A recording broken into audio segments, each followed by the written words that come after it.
malaikat Israfil ketika mengetahui bahwa Nabi Muhammad sudah diutus, pangkal terompet itu sudah dimasukkan ke dalam mulutnya.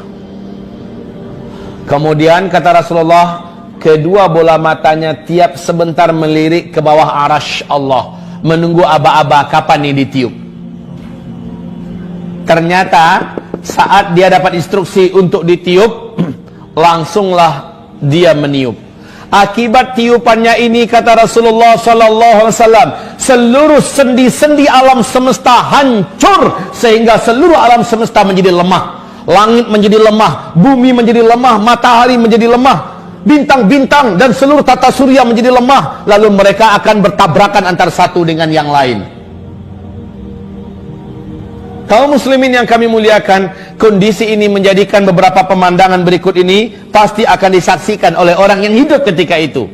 Maka Nabi mengatakan, seburuk-buruk orang yang pernah hidup di bumi adalah orang yang nanti langsung menyaksikan kejadian kiamat.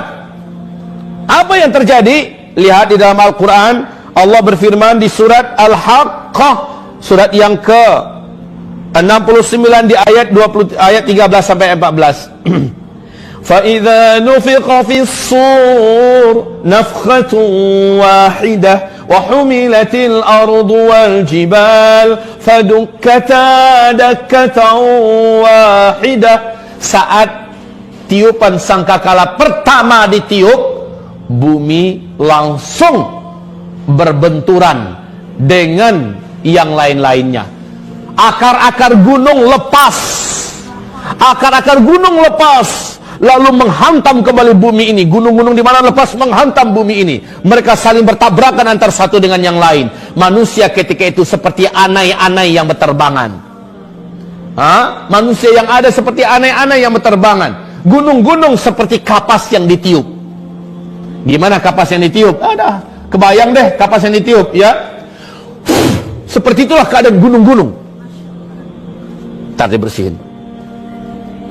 Bapak Ibu yang kami muliakan, kondisi ketika itu. Kemudian, apalagi pemandangan yang akan dilihat?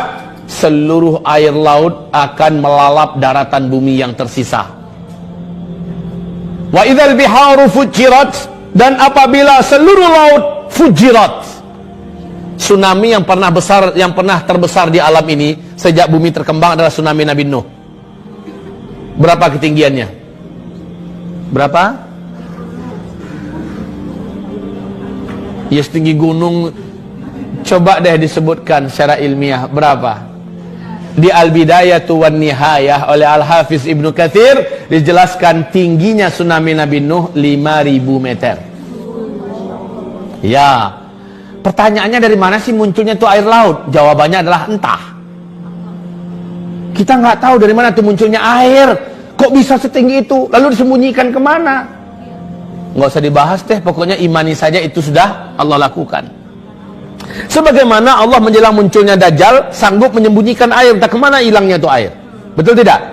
Sampai-sampai air tidak ada yang turun dari langit. Air yang ada di daratan bumi mengering di mana-mana. Dan sekarang sudah mulai menunjukkan ada indikasi ke arah itu. Nah Bapak Ibu, Allah Maha Kuasa. Baik, air laut saat itu tumpah. Mau lari kemana? Mau lari kemana? Pemandangan berikutnya, ini ketika bunyi trompet itu ya, ditiupkan. Ketika bunyi trompet itu ditiupkan, seluruh wanita yang sedang menyusui saking faza'nya. Faza' itu tahu? Faza' kayak burung nih, burung merpati lagi makan-makan rame-rame dengan kawan-kawannya, makan biji-bijian yang kita serakkan. Tiba-tiba kita lemparkan mercon yang meledak. Mercon itu bunyinya membuat mereka serabutan, gak karu-karuan kemana-mana. Betul tidak? Maka wanita yang sedang menyusui pun akan langsung mencampakkan bayinya dan puntang-panting tak kemana lari. Ada nabrak pohon, ada nabrak dinding, pokoknya lari tak kemana. Dia nggak sadar kalau dia tadi itu sedang menyusui. Subhanallah pemandangan ketika itu. Kemudian langit terbelah. Wa insyaqqatis samaa'u fahiya yawma idzin wahiyah. Langit menjadi terbelah. Ketika itu langit sangatlah rapuh dan lemah. Kalau sekarang langit kokoh Bapak. ya, nanti langit menjadi rapuh dan lemah. Was-samawatu matwiyatun biyaminih, seluruh lapisan langit yang 7 digulung oleh Allah, digulung oleh Allah dengan tangannya, digulung oleh Allah dengan tangannya. Sementara bumi Allah genggam dengan tangan yang lain. Lalu Allah berfirman ketika itu, ainal jabbarun, ainal mutakabbirun, anal malik. Mana dulu para penjahat-penjahat yang sombong dengan kekuasaannya, yang sok dengan pangkatnya, yang merasa kaya? Mana yang sombong-sombong? Ainal mutakabbirun, anal malik, sayalah raja di raja. Ketika seluruhnya telah dibinasakan, ketika itu Bapak Ibu, tidak ada satu pun yang tersisa. Kullu man 'alaiha fan. Seluruh yang ada di alam semesta ini Allah jadikan fana. Wa yabqa wajhu rabbika dzul jalal wal ikram. Yang abadi hanya satu saja, Allah Azza wa Jalla. Ada makhluk yang masih hidup ketika itu? Ada. Siapa makhluk yang masih hidup? 1, malaikat maut, ini masih hidup. 2, iblis masih hidup. 3, malaikat Israfil masih hidup. Hai malaikat maut, matiin tuh Israfil. Israfil dimatikan. Sakitnya luar biasa, jeritannya, Masya Allah. Kalaulah masih ada manusia yang hidup, mati langsung manusia mendengar jeritan kematian ini. Setelah malaikat Israfil dibunuh, dimatikan, karena memang seluruh yang bernyawa ketika kiamat wajib musnah semuanya. Lalu iblis,